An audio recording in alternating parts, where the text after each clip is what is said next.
さまざまな魅力的なキャラクターが登場する僕のヒーローアカデミア。そんなヒロアカの中でも特に重要なのが個性という特殊能力です。個性がキャラクターの名前や外見にも影響しているもんね。ということで今回はヒロアカで最も謎に包まれていた個性、ワン・フォー・オール2代目継承者の個性について解説していきます。この動画ではヒロアカ最新話までのネタバレが含まれているので、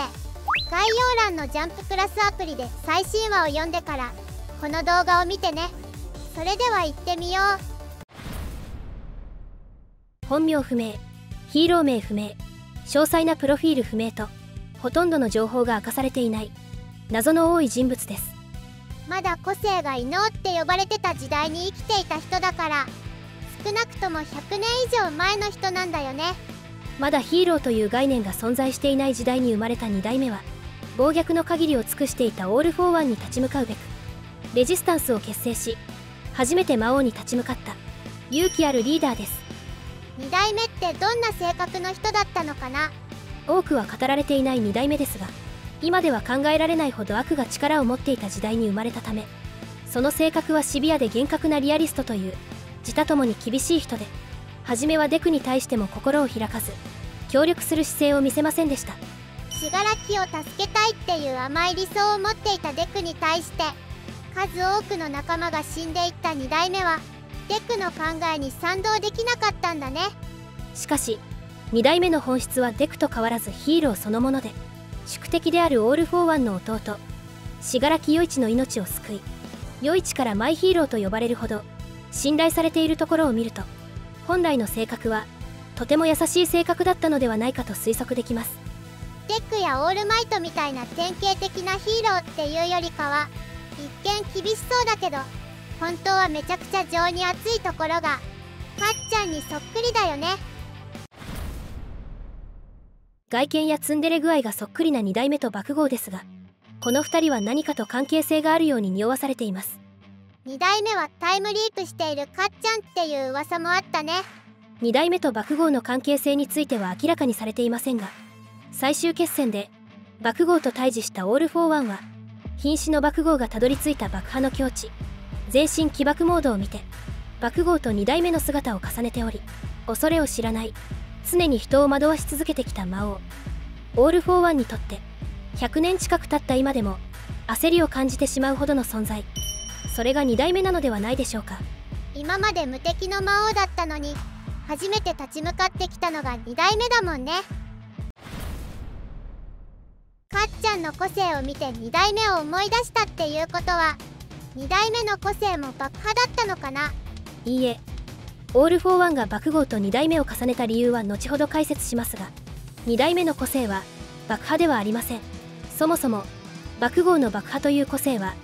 第5世代特有のハイブリッド個性で、世代を重ねるごとに生まれたより複雑で洗練された個性です。確かかっちゃんの個性はお父さんの個性、酸化アセトお母さんの個性、グリセリン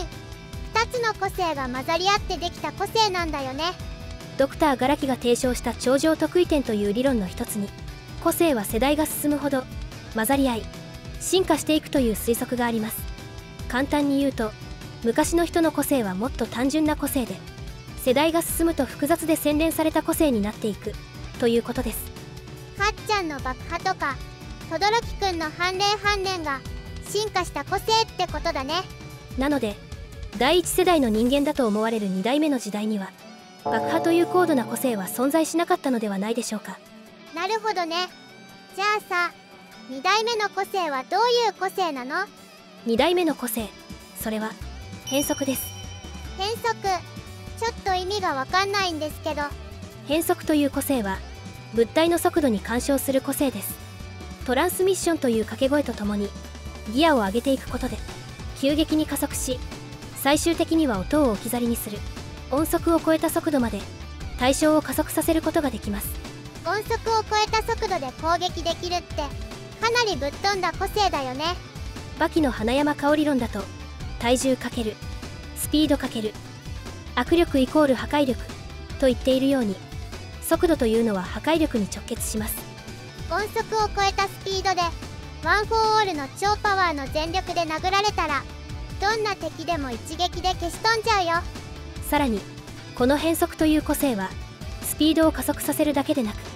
ギアをローに入れることで急激に減速することも可能で、慣性を無視した動きをすることもできます。慣性を無視した動きっていうのがよくわからないんだけど。簡単に言うと、車は急に止まれないということです。動いている物体には慣性の法則が作用します。わかりやすく言うと、動き出した物体は外から力を加えようとしない限り同じように動こうとする現象のことで、動いている車を止めるためにはブレーキを踏むことでタイヤをゴムでロックし、タイヤと地面の摩擦力でスピードを落として減速します。しかしこの変速という個性は慣性の法則を無視し、超速度で動いている最中でも突然止まることができるという自然の法則を無視した動きが可能になります。音速を超える速度に超加速もできれば、超スピードで動いていてもピタッと止まることもできるっていうことか。慣性を無視した超高速軌道といえば、シン・ゲッターロボが同じような動きをしていたね。デクは変速の個性を自分自身の細胞に作用させることで、全身での超加速、超減速を駆使しオール・フォー・ワンを翻弄していましたが、もともとはこんなデタラメなチート能力ではなく、弾丸を加速、減速させる程度の取るに足らない個性でした。しかしワン・フォー・オールに取り込まれたことで、変速の個性自体も進化し、この世の断りすらもねじ曲げるチート個性に変貌しました。なんだかチートすぎる個性になってきたね。しかしこの変速にもリスクがあり、2代目曰く5分間がリミットということで、大きな反動が来ることが予想されています。細胞に変速を付与して動いているってことは、能力を解除したらその負担が一気に襲いかかってきそうだね。